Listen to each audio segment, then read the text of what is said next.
Bugün 13 Ağustos 2020 Tokat Erbaa Yoldere köyündeyiz. Yoldere köyü Sabri Yıldırım'ın oradayız. Evet Osman Bey, kolay gelsin. Osman Bolat. Mehmet Bolat'ın, Bayram Bolat'ın oğlu. Ne yapıyorsun burada Osman Bey? Sabri kardeşimle bir şömine yapıyoruz. He, şömine yapıyorsun. Ne yapacağım şömineyi burada? Et mi yiyecek? He. İnşallah et yer. Evet Sabri Bey. Sabri Bey. Şöminen hayırlı olsun. Hayırlı davul olsun. Nasıl da varsa bize de Tabii çağırırız hocam. haber verirsen böyle çekim yapmaya geliriz.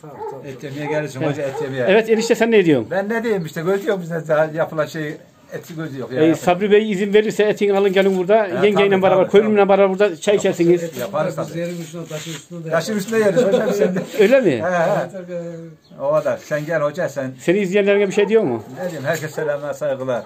Tahsin Ağam Abdurrahman Öztürk'ten herkese selamlar. Taner'e, Turgut'a. Senden? Ben de herkese selam söylüyorum hocam yani. Sağ ol, sağ ol. Herkese selamlar.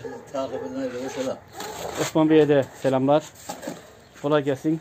Sağ ol. Nereye gidiyor lan? Seyrederik ya, işim var. Bozmak. Yerin güzel olmuş burası. Burası da hayırlı ve uğurlu olsun. Şuradaki kazan ne? Yaprak mı çalıyor onunla? He, güzel. Çiçekler, traktörler, motorlar. Bak baban da görseydi bunları biliyor musun böyle? Otursaydı orada bir. Nasip değilmiş he. Tokat Erbaa Yoldere köyünden hepinize sevgiye selamlar diye şimdilik. Sabri Bey buraya da bir şeyler yapıyor. Ustayı bulmuş. Ne yaparsa buraya da yapıyor böyle baksana. İyi. Yapılan şey güzeldir. Sabri Bey oraya ne yapıyorsun? Oraya ne yapıyorsun? Yaprak koymaya yer mi yapıyorsun?